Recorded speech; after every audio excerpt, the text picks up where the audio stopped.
ईश्वर की प्यारी संतानों के रूप में मेरे निज आत्मा। तो आत्मा की दो स्थिति हैं। यदि वो पदार्थ से जुड़ जाए तो तुम्हारे जीवन का पतन शुरू हो जाता है, और आत्मा ब्रह्म चैतन्य से, स्वभाव से, परमात्मा से जुड़ जाए तो तुम्हारे जीवन में सौभाग्य का द्वार खुलता है।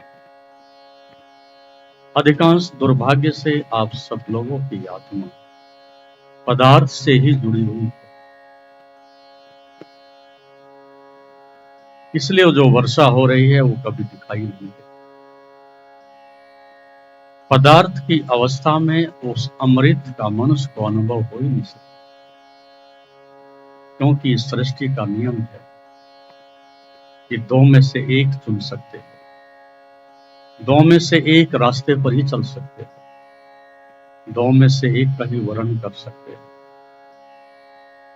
यदि आपने पदार्थ की, संसार की, पद प्रतिष्ठा की राह चुनी है तो अमृत तो बरस ही रहा है, लेकिन तुम्हारे कानों तक, तुम्हारे हृदय तक उसकी तरंगे नहीं पहुंचे।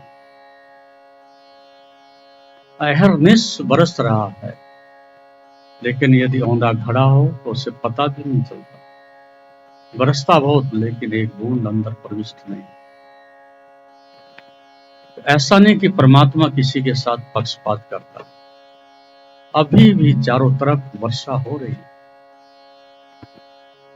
ज्ञानी उस वर्षा में सराबोर होता है, उसका सतत आनंद लेता है, और जो पदार्थों में, खेल खिलौनों में, संसार में उलझा है वो उससे वंचित रहता है। और अधिकांश आप में से यही दुर्भाग्य है अधिकांश का, कि उस पदार्थ के साथ, उस परिवर्तनशील क्षणभंगुर के साथ आपका ये जीवन, एक अनंत संभावना वाला जीवन, एक परम सच्चिदानंद से भरा हुआ जीवन, वो व्यर्थ चला जाता। तो इसलिए अनुभवहीनता मनुष्य को उस अवस्था में ले जाती है कि जहां मनुष्य केवल पदार्थों पर ही संतोष करना पड़ता। यद्यपि संतोष मिलता नहीं, लेकिन हारे को हरिनाम।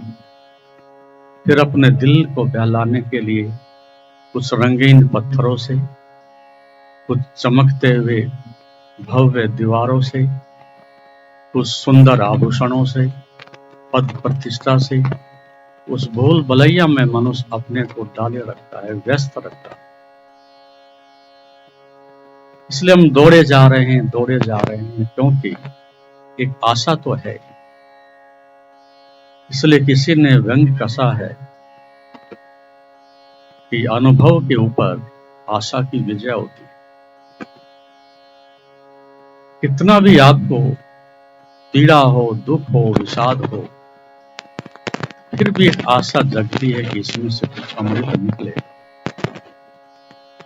लेकिन ये भूल जाता है मनुष्य कि जिसका प्रथम कदम ही दुख है, उसकी मंजिल तो नरक होनी ही।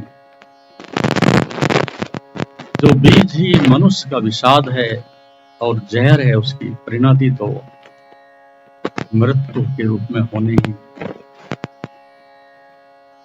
तो संसार में हम रहते हैं, लेकिन संसार से सीखते नहीं। क्यों? क्योंकि हमारी एक ही दिशा खुली है, पदार्थ और पदार्थ। और संपूर्ण धर्म की ये देशना है, संपूर्ण योग का ये उपदेश है कि मनुष्य पदार्थ का उपयोग करे और अपनी समझ शक्ति का उस परम सत्य की ओर, परम आनंद की ओर आरोहण करे। पदार्थ से शक्ति अर्जित करे और अध्यात्म की रसायन से, उसमें से आनंद को पैदा करे। तब मनुष्य उस आंतरिक हीरे को, जवाहरात को प्राप्त होता है, तब अमृत की वर्षा होती है। इसलिए दो तरह के व्यक्ति हैं, एक तो साकार और साकार के साथ लगे रहते हैं, और अंत में साकार के साथ मिट जाते हैं, मर जाते हैं। और दूसरे हैं कि जो निराकार के साथ यात्रा आरंभ करते हैं और साकार का विरोध करते हैं, वो भी पंगु हैं और अधूरी यात्रा पर। यहाँ प्रकृति और ब्रह्म दोनों पैरों से यात्रा होती है। यदि प्रकृति को हटा दिया जाए तो ब्रह्म की यात्रा रुक जाए। इसलिए प्रकृति शक्ति देती है और योग उसको शांति में, करुणा में, समाधि में रूपांतरित करता है। तो मनुष्य को ये सोचना है, यदि मेरी यात्रा बराबर पदार्थ की यात्रा है, संसार की यात्रा है, तो निश्चित रूप से घाटे का सौदा हो रहा है, महती विनष्टि। इसलिए 4 आर्य सत्यों के रूप में भगवान बुद्ध ने कहा कि जीवन दुख है। किसका जीवन दुख है? जो अपनी छाया को पकड़ रहा, जो पदार्थ का ही पीछा कर रहा, जो शरीर के भोग पूरे करने में लगा हुआ, ऐसा जीवन दुख है। लेकिन फिर भी वो धन्य है, सौभाग्यशाली है, जो दुख के बोध से जाग जाते हैं। और जो इतने दुखों में भी नहीं जागता, उस आदमी के जागरण का कोई उपाय नहीं बचता। वेदांत की साधना के 3 सूत्र हैं। साधना नहीं, वो उसके 3 चरण हैं। वेदांत कहता है कि धन्य है वो, सौभाग्यशाली हैं ऐसे साधक, मनुष्य, प्रज्ञासी, कि जो केवल श्रवण करते हैं और श्रवण मात्र से ब्रह्म को, परम सत्य को उपलब्ध हो जाते हैं। ऐसा कैसे होता है? एक बहुत बड़ी पात्रता के कारण, एक आंतरिक पारदर्शिता के कारण, एक जिसने 99.9% यात्रा अतीत से पूरी कर ली है,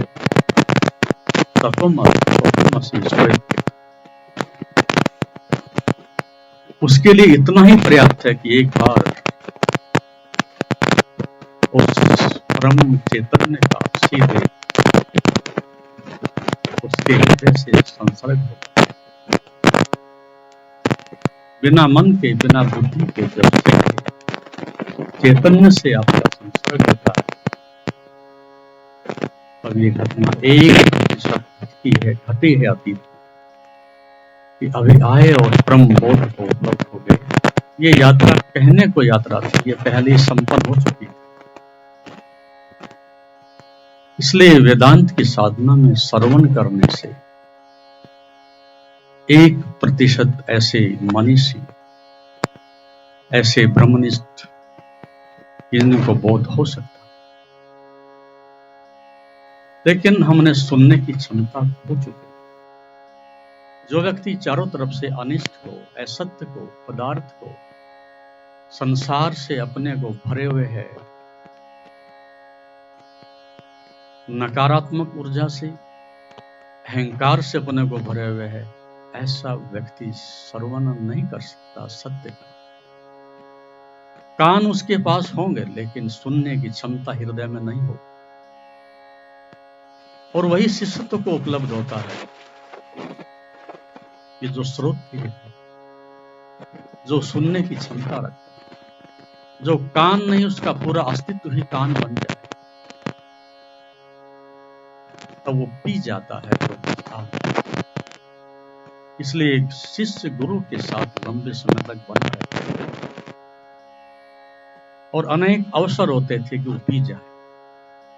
उसके आसपास उठने में, बैठने में एक हवा बहती थी, एक सुगंध बहती थी, और कभी शिष्य का हृदय ऐसी अवस्था में होता था, अधिकांश अवसरों पर होता था कि उसको पी जाता। यही एक उपनिषद का अत्यंत निकट होने का, अहम शून्य होने का अवसर होता था, जिसमें कि सीधे हृदय से बोध होता है। लेकिन हमने किसी के साथ होने का सौभाग्य खो दिया है। क्यों?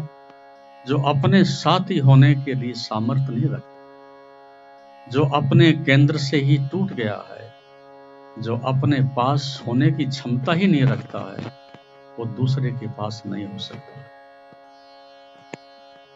इसलिए महत्वपूर्ण है, हम अपने पास नहीं होते सदा, दूसरों के पास सदा होते।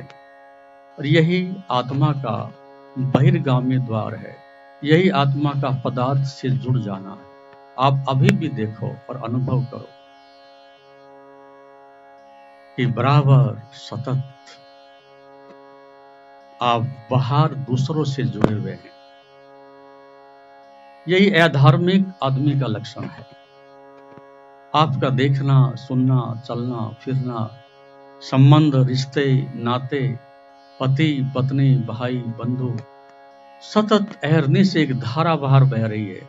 इसलिए आदमी रिक्त हुआ जा रहा है, इसलिए आदमी मूढ़ हुआ जा रहा है, इसलिए आदमी के अंदर बराबर अंधकार छाया जा रहा है। उसके पास अपना स्वयं का कुछ बचता ही नहीं। बाहर भागती हुई चेतना कैसे फूटे हुए बर्तन की भांति है, जिसमें प्रकाश नहीं बचता, बस फूटा हुआ दिवला है, ना उसकी ज्योत है, ना तेल है, ना प्रकाश है। ठीक ऐसा आदमी जिसकी धारा बराबर बह रही है और आपकी धारा बह रही है, आप सदैव दूसरों का मनन करते हैं, दूसरों का चिंतन करते हैं, दूसरों के लिए अनिष्ट इष्ट जो भी है सोचते हैं। केवल आपको छोड़ करके आपके पास और कोई नहीं सिवाय संसार। तो श्रवण का अर्थ है अपने पास होने की क्षमता, श्रवण का अर्थ है अपने एकांत में ठहरने की क्षमता, श्रवण का अर्थ है एक अंदर वैक्यूम, एक शून्य, एक खाली जगह जिसमें आप हो। इसलिए इस अंतःकरण को दो प्रकार से भरा जा सकता है, या तो स्वभाव से, परमात्मा से, या फिर संसार के कचरे से। अब हम शिकायत करते में शांति नहीं होती, हमें बोध नहीं होता, ज्ञान नहीं होता, हो भी नहीं सकता। जब इतना संसार का कचरा इकट्ठा हो जाता है तो सत्य के लिए स्थान ही नहीं बचता। इसलिए जिन्होंने भी सत्य को जाना है, बाद में उनको अपने पर हंसी आई है कि हमने पाया कुछ नहीं, केवल जो कचरा था वो जलाया है। पाया कुछ नहीं, जो व्यर्थ का हमने सामान इकट्ठा किया था उसको गंवाया, उसको खोया है। पाने को तो कुछ था ही नहीं, जो व्यर्थ में चीजें इकट्ठी हो गई और मेरे का भाव जुड़ गया, उस अहंकार को मिटाने में इतनी साधना करनी पड़ी। जो पाने को तो पहले ही था, जो मिटा है तो अहंकार मिटा। तो श्रवण करने की बहुत अनूठी कला है। जब भी आप सुनते हो तो कान एक फिल्ट्रेशन का काम करते हैं। जब उसके साथ प्रज्ञा जुड़ जाती है, उसके साथ समझ जुड़ जाती है, अनुभव जुड़ जाता है। अब समझ भी नहीं, विवेक भी नहीं, कोई पहरेदार भी नहीं, कोई चौकीदार नहीं, सीधे आपके अंदर जो कुछ प्रविष्ट हो रहा है वो सब कचरा पैदा हो रहा है, वो सब संस्कारित हो रहा है। इसलिए अहर्निश कर्म हो रहा है, लेकिन निषिद्ध कर्म, बंधन में डालने वाला कर्म, दुख में ले जाने वाला कर्म। आंखें पी रही हैं, कान सुन रहे हैं, चारों तरफ से आपके शरीर में ये सब प्रकट हो रहा है। लेकिन होता क्या है, यदि एक ब्रह्मवेता, ब्रह्मज्ञानी संसार में रहता है, आंखें उसकी भी हैं, लेकिन आंखों के पीछे समझ है, कान उसके भी सुनते हैं, लेकिन कानों के पीछे विवेक है, हाथ उसके भी काम करते हैं, लेकिन एक निर्णय करने की क्षमता है। चीजें वही हैं, लेकिन उनके संबंध बदल जाते हैं। इसलिए यह महत्वपूर्ण बात है। यदि आप अध्यात्म की यात्रा पर निकलते हो तो यह महत्वपूर्ण बात इसलिए है कि आप अत्यधिक कम से कम देख पाएंगे, और कम से कम सुन पाएंगे। केवल जो सार है वो अंदर आएगा, जो निसार है वो बाहर जाएगा, और जिससे आप मिलेंगे उससे कम, परम चैतन्य से अधिक। इसलिए जब हम राह से निकलते हैं तो किसी को हम नमस्ते करते हैं, किसी के प्रति मंगल कामना करते हैं। उसका अर्थ है कि पदार्थ से बराबर अपने को अलग करने की प्रक्रिया आरंभ हो गई है। मुझे किससे क्या मिलेगा ये भाव नहीं, मैं किसको क्या दे सकता हूं ये बराबर भाव रहता है। तो श्रवण की प्रक्रिया श्रोत्रिय बनाती है। और यदि आप बहुत प्रज्ञाशील हैं तो आप सीधे चेतना से सुन सकते हो और मुक्त हो सकते हो। यदि इतना भी नहीं होता तो फिर वेदांत कहता है कि नंबर 2 पर मनन होता है। नंबर 2 के ऊपर हम चिंतन करते हैं, मनन करते हैं, सकारात्मक जीवन जीने की कोशिश करते हैं। बार बार क्या है क्या नहीं है उसका चिंतन करते हैं। यह भी एक प्रक्रिया है जो मनुष्य को उस अवस्था से मुमुक्षु की ओर ले जाती है। मुमुक्षु का अर्थ है कि मोक्ष की प्यास जगती, दुख से छूटने की प्यास जगती। मनन करते करते मनुष्य के अंदर एक वैराग्य पैदा होता है। वो मनन भी हम नहीं करते। तो दूसरी अवस्था में जहां आपकी चेतना और मन दोनों मिल जाते हैं, ये मनन होता है। तीसरी अवस्था में निधिध्यासन, उसका अर्थ है बार बार चिंतन करने से, मनन करने से काम नहीं चलेगा, उस शरीर से भी करना पड़ेगा। 2 अवसर व्यर्थ गए, तीसरा हमारे पास फिर लौट। मनन हुआ, चिंतन हुआ, लेकिन फिर भी बोध नहीं हुआ। तो अब हमने चेतना, मन और शरीर तीनों को साथ जोड़ दिया। इसी को हम योग कहते हैं, साधना कहते हैं। साधना भी करनी पड़ेगी। प्रथम से जो चूक जाते हैं उन्हें साधना की आवश्यकता नहीं, श्रवण हुआ और बोध हो गया। दूसरे नंबर पर लोग मनन करेंगे, चिंतन करेंगे, साधन करेंगे, कुछ मानसिक रूप से चिंतन करेंगे, लेकिन वो भी पर्याप्त नहीं। शरीर का भी हमें सहारा लेना पड़ेगा। तीसरे नंबर पर योग आता है, साधना आती है, तंत्र आता है। ये ब्रह्मनिष्ठ की फिर एक अवस्था आती है। श्रोत्रिय हुआ प्रथम, मुमुक्षु हुआ, और तीसरे कदम पर ब्रह्मनिष्ठ हुआ। अब उसकी निष्ठा अनुभव के साथ जुड़ करके और प्रगाढ़ हो गई, और फिर साक्षात्कार, ये ब्रह्मवेता हुआ। अब जैसा था वैसा अनुभव हुआ, जैसा था वैसा उसको देखा। इस प्रकार की अवस्था मनुष्य को वहां तक ले जाती है। फिर एक दूसरी अवस्था जो बताई थी कि मनुष्य जानता है, देखता है कि जीवन दुख है, इसका बोध बराबर आपके लिए पहुंच जाए। आप इतने संवेदनशील हो जाएं कि बराबर अनुभव करें कि जो कुछ भी आरंभ होता है उसका अंत दुख होता है। तो इसका मतलब आरंभ में ही कुछ ना कुछ इस प्रकार की अव्यवस्था है, आरंभ में ही कुछ गलत है। तो फिर मनुष्य उसको ठीक करने लगता है। तो जीवन दुख है परिवर्तन के कारण, जीवन दुख है चिंता के कारण, जीवन दुख है अतीत के अनुभव के कारण, जीवन दुख है अहंकार के कारण, जीवन दुख है दूसरों से आशा है इसके कारण, जीवन दुख है पदार्थ से जुड़े हैं इसके कारण, जीवन दुख है कि मैं कुछ हूं श्रेष्ठ होने के दावे के कारण। लेकिन हम देख नहीं पाते, समझ नहीं पाते। क्यों? क्योंकि धारा हमारी बचपन से बाहर और बाहर दौड़ती जा रही है। चेतना एक ही है, शक्ति एक ही है, और वो पूरी बाहर परिधि से जुड़ी हुई है।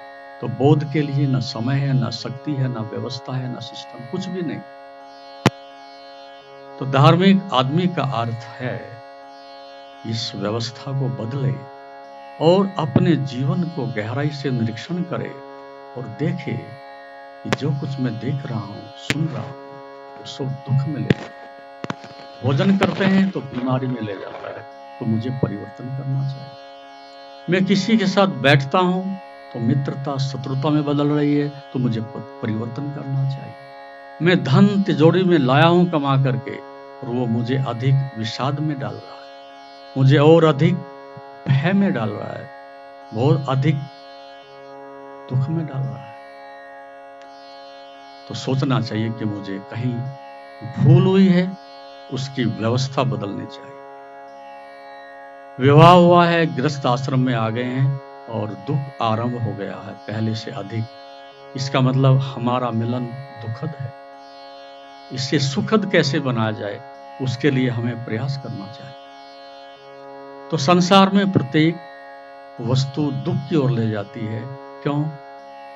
क्योंकि हम दुख को छोड़ना चाहते हैं, बिना जाने हुए कि दुख क्या है। हम दुख से बचना चाहते हैं, ये जाने हुए कि दुख का कारण क्या है।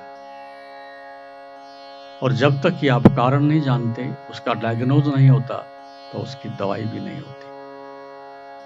तो जैसा आप देख रहे हो चारों तरफ, हर आदमी दुख में है, हर आदमी बीमारी में है। क्यों? क्योंकि उसकी चेतना पूरी पदार्थ से, संसार से बाहर की ओर दौड़ रही है। दूसरों से कुछ मिलेगा, ये आशा बराबर बनी हुई है। और आज तक तो संभव नहीं हुआ कि दूसरों से कोई अमृत वर्षा हो, दूसरे कोई शांति दे गए हो। फिर भी मनुष्य की मूर्खता ऐसा मानती है, एक आदमी असफल हुआ तो क्या हुआ, एक धन असफल हुआ तो क्या हुआ, एक दिशा बंद हुई तो क्या हुआ, और दिशा खोल लेता है। लेकिन जो जानने वाला है वो एक बूंद से भी सीख लेता है, और जो नहीं जानता और मूढ़ है वो सागर से भी नहीं सीखता। इसलिए परिवर्तन के कारण तुम्हें प्रत्येक वस्तु विषाद में, दुख में ले जाती है। अतीत के संस्कारों के कारण प्रत्येक कर्म आपको आसक्ति में और मोह में ले जाता है। इस प्रकार से मनुष्य का जीवन दुख है। इसको छिपाने की जरूरत क्या है? आप कोई मिलता है रास्ते पर, कैसे हो? मुस्कुराते हो, बहुत अच्छा। अपने परिवार में भी सदैव मिलते हैं तो बहुत अच्छा। लेकिन ये देखने का और कहने का हम साहस नहीं करते कि अच्छा कुछ है नहीं, केवल होठ हमारे मुस्कुराते हैं, आत्मा तो अंदर से रोती है। आंतरिक इस पीड़ा को जो अनुभव करने लगता है वही साधक है, और जो इस पीड़ा को भुलाने की कोशिश करता है वो संसारी है। और यही कोशिश कर रहे हो, किसी जन्मदिन से, किसी विवाह उत्सव से, कभी किसी और आयोजन से, कभी किसी धन से। आपका प्रयास ये है कि किसी प्रकार से भी ये दुख भूल जाए, लेकिन भूलने से कुछ भूलते नहीं, कुछ मिट नहीं जाता। यदि आप निश्चय कर लें, जहां जहां दुख के स्रोत होंगे बंद कर देंगे, आज ही निपटारा हो सकता है। लेकिन आप दुख पैदा करने में निपुण हो, और उल्टी बात, बीज दुख के बोते हो और फसल आनंद की काटना चाहते हो, असंभव बात कर रहे हो। इसलिए धार्मिक आदमी का ये सद्गुण होगा कि वो अपने आसपास देखता है, अपने अंदर देखता है, और ये व्यवस्था बदल देता है। फिर दूसरे चरण में कहते हैं कि दुख से मुक्त हुआ जा सकता है। घबराओ मत, चिंता मत करो, तुम्हारे मध्य में ऐसे लोग हुए हैं। अंगुलीमाल हुआ है जिसने 1000 लोग मारे हैं। आम्रपाली वेश्या हुई जिसने अपनी देह बेची है। बाल्या भील हुआ है जो वाल्मीकि ऋषि हुआ है। ऐसे ऐसे लोग अतीत में ऋषि महर्षि हो गए हैं।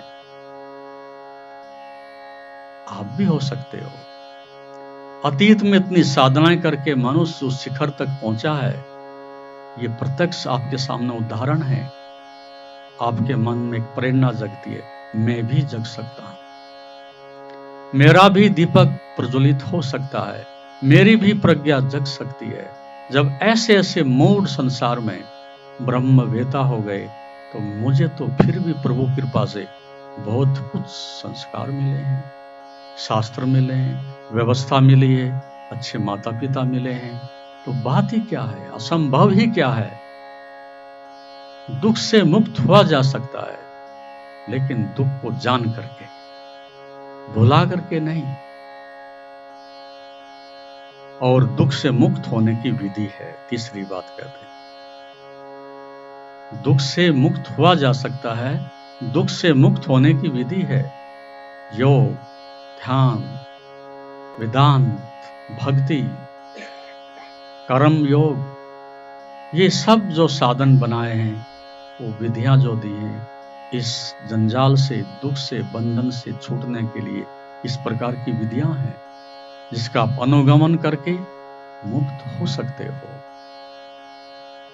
और जीवन में दुखों का अभाव, दुखों का नियंत्रण, अर्थात दुखों से मुक्ति महानिर्वाण है। जिस दिन दुख नहीं होंगे, उस अवस्था का नाम आनंद है। जिस दिन दुख नहीं होंगे, उस अवस्था का नाम मोक्ष है। और ये चौथी अवस्था उपलब्ध होती है, दुख का बोध और दुख से मुक्त होंगे, इस प्रकार की एक अतीत के लोगों की अनुभूति और उसकी विधि, और फिर मुक्त होने का आंतरिक एक आनंद, ये 4 चरण चल करके आप उसको उपलब्ध हो सकते हैं। क्योंकि हम ये बाबा सोमदास के जो यहाँ पुण्यतिथि मना रहे हैं, ये ऋषियों का, सिद्धों का, मुनियों का, जो हम इस प्रकार से यहाँ एक उत्सव मना रहे हैं, तो उसका अर्थ है मुक्त हो जाना। उसका अर्थ है अपने परम उस आंतरिक प्रकाश को पुनः, जो खोया नहीं, उससे मिलन हो जाना। तो वो सब आपके लिए अत्यंत आवश्यक है। संसार से भागना नहीं, जागना है। भुलाना नहीं, बोध करना है। पदार्थ से नहीं, स्वयं से जुड़ने की कला को सीखना है। अपने एक आंतरिक परम चेतना के केंद्र को खोजना है। और ये गृहस्थ में रह करके आसानी से हो सकता है। उसके लिए बराबर प्रयास करना चाहिए। इसलिए जब मनुष्य शिष्यत्व को उपलब्ध होता है, तो ये उसको प्रसाद उपलब्ध होता है। वह अपने इस अहंकार से, अभिमान से मुक्त होने लगता है। मैं कुछ हूं, इससे मुक्ति मिलने लगती है। तो सोचो आप सही रास्ते पर जा रहे हो। दूसरा है, मेरे से किसी को भी दुख ना पहुंचे, तो आपकी साधना सफल हो रही है। फिर आप दूसरों के लिए मंगल कामना ही करेंगे। तीसरा है कि किसी प्रकार से भी, किसी भी प्रकार से किसी से मेरी अपेक्षा ना बने। ये बड़ी पीड़ा है। अपेक्षा हुई और दुख आया। इसलिए साधक भक्त हमेशा अपेक्षा से रहित रहने की कोशिश करता है। और श्रद्धा, भक्ति, प्रेम बराबर मेरा बढ़ता रहे, इस प्रकार से शिष्यत्व को उपलब्ध होता है। राग से, द्वेष से, घृणा से, जन्म से, मरण से इसका बराबर मनन करता है। इस प्रकार से 5 बातों का बराबर शिष्य ध्यान रखता है। और उसका परिणाम होता है तृप्त होने लगता है, आप्त काम होने लगता है, किसी की निर्भरता नहीं बनाता है, और सदैव मंगलमय होकर के गीत गाता है। और अपने इंद्रियों को अपने नियंत्रण से, स्वेच्छा से, अपने लिए और दूसरों के कल्याण के लिए उनका उपयोग करता है। 2 प्रकार के लोग हैं। एक जो दूसरों का साधन की तरह से उपयोग करते हैं, ये अनिष्ट है और अनीति है, ये शोषण है। एक दूसरा जो मनुष्य अपने इंद्रियों का और अपनी शक्तियों का समुचित रूप से उपयोग करता है, ये अत्यंत कल्याणकारी है। इस प्रकार से मनुष्य इस जीवन को सुंदरता से, शांति से एक दिशा दे सकता है। पदार्थ से लौटे, चेतना की ओर आए, पर का चिंतन नहीं, स्वयं का चिंतन करें। और इसके साथ एक आंतरिक साधना के द्वारा अपने रूपांतरण की प्रक्रिया को बराबर अहरनिश आप दिशा देने की कोशिश करें। तब सत्यम शिवम सुंदरम। आपका जीवन सत्य हो सकता है, चित्त हो सकता है, होश से भरा हुआ हो सकता है और परम आनंद को उपलब्ध हो सकता है। ये ऋषियों का प्रसाद है, उनकी कृपा है। आप सबका अधिकार है। आप अपने हृदय, आप अपने अहंकार के अंधकार को हटाएं, अपने घड़े को सीधा रखें, अपने प्रज्ञा के प्रकाश को प्रज्वलित करें और तब ये अमृत सबके ऊपर बराबर बरस रहा है। गरीब हो कि अमीर हो, छोटा हो कि बड़ा हो, वह अमृत परमात्मा का किसी के लिए कोई पक्षपात नहीं कर रहा है। आप खुले होंगे तो भर जाएंगे और आपकी पीठ फुरी होगी तो चुक जाएंगे, और यही हो रहा है। इसलिए देखें, जागें और अपने घर वापस लौटें। हरिओम तत्सत। जैसा कि आप जानते हैं, शरीर को स्वस्थ और मन को शांत बनाने के लिए योग ही एकमात्र साधन है। जीवन को योगमय बनाने के लिए व योग दर्शन के मर्म को आत्मसात करने हेतु गुरुदेव के आशीर्वचनों को श्रवण करें। उनके द्वारा दिया गया मार्गदर्शन आपके जीवन में सकारात्मक बदलाव लाएगा। अगर आप पतंजलि योग दर्शन सीखना चाहते हैं और इस प्राचीन ज्ञान को अपने जीवन में शामिल करना चाहते हैं तो हमसे संपर्क करें। हमारे योग सत्र न केवल आपके शरीर को स्वस्थ बनाएंगे बल्कि आपके मन और आत्मा को भी संतुलित करेंगे। अधिक जानकारी के लिए हमें नीचे दिए गए विवरणों पर संपर्क करें। हमारे साथ इस योग यात्रा की शुरुआत करें और अपने जीवन को शांति और सकारात्मक ऊर्जा से भरें। धन्यवाद। आपका दिन शुभ हो। ओम नमस्ते।